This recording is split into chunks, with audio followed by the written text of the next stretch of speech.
Metro നിർമ്മാണത്തിനിടയിലാണ് pipe പൊട്ടിയിരിക്കുന്നത്. കഴിഞ്ഞ ശനിയാഴ്ച ഇതിന് കുറച്ച് 100-200 മീറ്റർ ദൂരെയും പൈപ്പ് പൊട്ടിയിരുന്നു. ആ പൈപ്പ് പൊട്ടൽ പരിഹരിച്ച് വന്നപ്പോഴാണ് ഇപ്പോൾ അടുത്ത സ്ഥലത്തും പൈപ്പിൽ നിന്ന് ലീക്ക് ഉണ്ടായിരിക്കുന്നത്. മെട്രോയുടെ പില്ലർ നിർമ്മാണത്തിനിടയിലാണ് ഇത്തരത്തിൽ പൈപ്പിൽ നിന്ന് വലിയ രീതിയിൽ ചോർച്ച ഉണ്ടായിരിക്കുന്നത്.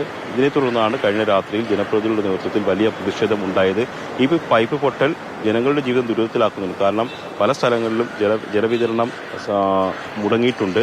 അവിടേക്ക് ബദൽ മാർഗത്തിലൂടെ കുടിവെള്ളം എത്തിക്കാനുള്ള നടപടികളും പൂർണ്ണതോതിൽ ആയിട്ടില്ല. കാരണം ടാങ്കറിലൊക്കെ ആണ് വെള്ളം എത്തിക്കേണ്ടത്. പക്ഷേ എല്ലാ സ്ഥലങ്ങളിലേക്കും ടാങ്കർ എത്തപ്പെടാത്ത അവസ്ഥയുണ്ട്. അതാണ് വലിയ പ്രതിഷേധത്തിന് കാരണമായത്. ഇന്നെന്തായാലും ഒരു ഉന്നതതല യോഗം നടക്കുന്നുണ്ട്. കളക്ടറുടെ നേതൃത്വത്തിലാണ് ഉന്നതതല യോഗം നടക്കുന്നത്. ആ യോഗത്തിൽ ഈ പൈലിംഗ് നിർമ്മാണത്തിലൂടെ പൈപ്പുകൾ പൊട്ടുന്നത് തുടർക്കഥയാകുന്നതിനൊരു പരിഹാരം വേണം എന്നുള്ളതാണ് ജനപ്രതിനിധിയുടെ ആവശ്യം. കാരണം അവർ ഉന്നയിക്കുന്ന ഒരു പ്രധാന ആരോപണം അശാസ്ത്രീയമായ നിർമ്മാണ പ്രവർത്തനങ്ങളാണ് ഇത്തരത്തിൽ പൈപ്പ് പൊട്ടലിന് ഇടയാക്കുന്നത്. കൃത്യമായ ഉദ്യോഗസ്ഥർ ഇടപെലും മേൽനോട്ടവും ഉണ്ടെങ്കിൽ ഇത്തരത്തിൽ പൈപ്പ് പൊട്ടലില്ല. ഇവിടെ തന്നെ ഈ പൈപ്പിൽ ലീക്കാണ് ഉണ്ടായിരിക്കുന്നത്. ഇന്നലെ രാത്രിയിൽ വലിയ തോതിൽ വെള്ളം പോകുന്നുണ്ടായിരുന്നു. പക്ഷേ താൽക്കാലികമായിട്ട് ഈ പൈപ്പിൽ നിന്നുണ്ടായിട്ടുള്ള ചോർച്ച അടച്ചിട്ടുണ്ട്. പക്ഷേ അത് പൂർണ്ണമല്ല.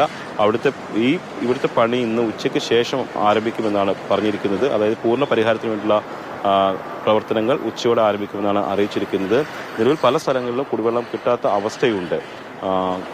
വെള്ളിയാഴ്ച മുതൽ തന്നെ നേരത്തെ 540 പില്ലറിന് സമീപത്ത് പൈപ്പ് പൊട്ടിയതിനെ തുടർന്ന് വെള്ളിയാഴ്ച തന്നെ പല സ്ഥലങ്ങളിലും വെള്ളം മുടങ്ങിയിട്ടുണ്ട്. നഗരത്തിൽ മാത്രമല്ല സമീപത്തെ പഞ്ചായത്തുകളിലേക്കും ജലവിതരണം മുടങ്ങിയിട്ടുണ്ട്. അവിടേക്കൊക്കെ ടാങ്കറിലാണ് വെള്ളം എത്തിക്കുന്നത്. പക്ഷെ അത് പൂർണ്ണതോതിൽ ആയിട്ടുമില്ല. അവിടുത്തെ പ്രശ്നം പരിഹരിച്ചിരുന്നു. ആദ്യം പൈപ്പ് പൊട്ടലുണ്ടായ 540 പില്ലർ നമ്പർ സ്ഥലത്തെ പ്രശ്നം പരിഹരിച്ചു. അതിന് പൂർണ്ണ പരിഹാരമായിരുന്നു. പക്ഷേ പിന്നീടാണ് ഇപ്പോൾ ഇവിടെ ചോർച്ച ഉണ്ടായിരിക്കുന്നത്. ഇതൊക്കെ ഈ അശാസ്ത്രീയ നിർമ്മാണത്തിന്റെ ഫലമാണെന്നുള്ളതാണ് ജനപ്രതിനിധികളുടെ ആരോപണം. എന്തായാലും ഇക്കാര്യത്തിലൊരു ഇടപെടൽ കളക്ടർ നടത്തിയിട്ടുണ്ട്. പ്രതിഷേധത്തെ തുടർന്നാണ് കളക്ടർ ഒരു ഉന്നതതല യോഗം വിളിച്ചിരിക്കുന്നത്. ജനപ്രതിനിധികൾ മാത്രമല്ല വാട്ടർ അതോറിറ്റി ഉദ്യോഗസ്ഥർ, അതോടൊപ്പം തന്നെ മെട്രോയുടെ ഉദ്യോഗസ്ഥർ എല്ലാവരും തന്നെ ആ യോഗത്തിൽ പങ്കെടുക്കും. ആ യോഗത്തിൽ ഇക്കാര്യത്തിൽ ഈ പില്ലർ നിർമ്മാണവുമായി ബന്ധപ്പെട്ട് ഒരു കൃത്യമായൊരു മാനദണ്ഡം അവർ തയ്യാറാക്കാനുള്ള സാധ്യതയുണ്ട്. കാരണം ഇവിടെ ഈ പില്ലറുകൾ നിർമ്മിക്കുന്നിടത്ത് അല്ലെങ്കിൽ പൈലിംഗ് നടത്തുന്നിടത്ത് പൈപ്പിന്റെ സാന്നിധ്യമുണ്ടോ അല്ലെങ്കിൽ ഉണ്ടെങ്കിൽ അതെങ്ങനെ മറികടക്കാം ഉൾപ്പെടെയുള്ള കാര്യങ്ങൾ.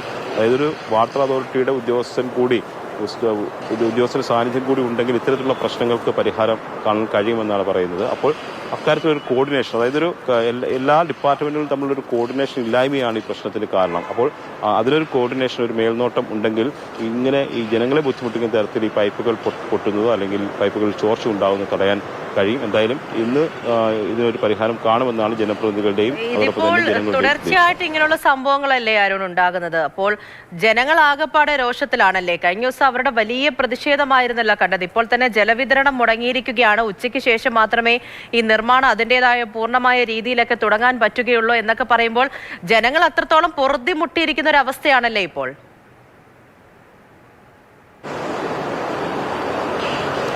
തീർച്ചയായിട്ടും ഈ നേരത്തെ പറഞ്ഞ പോലെ ശനിയാഴ്ച ഇവിടുന്ന് ഒരു 200 മീറ്റർ ദൂരെയാണ് പൈപ്പ് പൊട്ടിയത്. അത് പരിഹരിച്ചിരുന്നു. ഇന്നലത്തോടെ അതിനൊരു പൂർണ്ണ പരിഹാരമായിരുന്നു. പക്ഷെ അപ്പോഴാണ് ഇവിടെ ഈ പൈപ്പിൽ ചോർച്ച ഉണ്ടായത്. അപ്പോൾ ഇതൊരു പ്രശ്നമായി തന്നെ നിലനിൽക്കുകയാണ്. ഒരിടത്ത് പൊട്ടുന്ന പൈപ്പ് അവിടെ ശരിയാക്കുമ്പോൾ അടുത്തടുത്ത് വീണ്ടും പൊട്ടുന്നു. അപ്പോൾ കൃത്യമായ ഒരു മേൽനോട്ടവും അതോടൊപ്പം തന്നെ ഒരു സൂക്ഷ്മതയും ഇല്ലാത്തതാണ് ഇത്തരത്തിലുള്ള പൈപ്പ് പൊട്ടൽ ഇടയാക്കുന്നത്. അതാണ് ജനങ്ങളെ ദുരിതത്തിലുമാക്കുന്നത്. നഗരപ്രദേശമായതുകൊണ്ട് തന്നെ മറ്റ് സ്രോതസ്സുകളൊന്നും വെള്ളം കിട്ടാൻ ഇല്ല.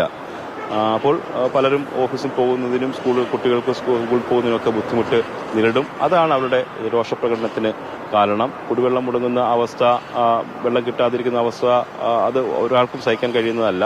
എന്തായാലും ബദൽ മാർഗ്ഗങ്ങൾ ഉണ്ടെന്നാണ് കോർപ്പറേഷനും അതുപോലെ തന്നെ വാട്ടർ അതോറിറ്റിയും പറയുന്നത്. പക്ഷേ ബദൽ മാർഗ്ഗം എന്ന് പറയുന്നത് ടാങ്കറുകളിൽ വെള്ളം എത്തിക്കുക എന്നുള്ളതാണ്. പക്ഷേ എല്ലാ സ്ഥലങ്ങളിലേക്കും ടാങ്കറുകൾ കടന്നു ചെല്ലും. നഗരത്തിൽ ടാങ്കറുകൾക്ക് കടന്നു ചെല്ലാൻ കഴിയാത്ത ചെറിയ റോഡുകളൊക്കെ ഉണ്ട്. അപ്പോൾ അവിടെ താമസിക്കുന്നവർ വലിയ പ്രതിസന്ധിയിലാകുന്നുണ്ട്. അതുകൊണ്ടാണ് ജനങ്ങളുടെ ഭാഗത്തു നിന്നും ജനപ്രതിനിധികളുടെ ഭാഗത്തു നിന്നും വലിയ പ്രതിഷേധം ഉയർന്നിരിക്കുന്നത്. എന്തായാലും ഇക്കാര്യത്തിലൊരു ഉന്നതതല യോഗം കളക്ടർ വിളിച്ചു ചേർത്തിട്ടുണ്ട്. ആ യോഗത്തിൽ എല്ലാവരുടെയും പരാതികൾ കേട്ട് ഒരു കൃത്യമായ ഒരു പരിഹാരത്തിലേക്ക് കടക്കുമെന്ന് തന്നെ പ്രതീക്ഷിക്കാം. കാരണം മെട്രോ നിർമ്മാണത്തിന്റെ പ്രവർത്തനങ്ങൾ നടന്നുകൊണ്ടിരിക്കുകയാണ്. കാക്കനാടേക്കുള്ള പുതിയ ലൈനിന്റെ നിർമ്മാണമാണ് നടക്കുന്നത്. അതും സമയബന്ധിതമായിട്ട് മുന്നോട്ട് പോകേണ്ടതുണ്ട്. പക്ഷേ അങ്ങനെ പോകുമ്പോൾ തന്നെ ഇത്തരത്തിലുള്ള പ്രശ്നങ്ങൾ കൂടി ഒഴിവാക്കേണ്ടതുണ്ട്. ജനങ്ങൾക്ക് ബുദ്ധിമുട്ടുണ്ടാകാത്ത തരത്തിൽ തീർച്ചയായും അതൊക്കെ കുറെ നാളായിട്ട് ഇത് പരിഹരിച്ചു പോകേണ്ട ഒരു വിഷയമാണ്. അപ്പോൾ അരുൺ ശങ്കറാണ് ആ പ്രദേശത്ത് നിന്നും വിവരങ്ങൾ നൽകിക്കൊണ്ടിരിക്കുക. ദൃശ്യങ്ങളിൽ നിന്ന് പോലും പ്രേക്ഷകർക്ക് മനസ്സിലാകുന്നുണ്ട്.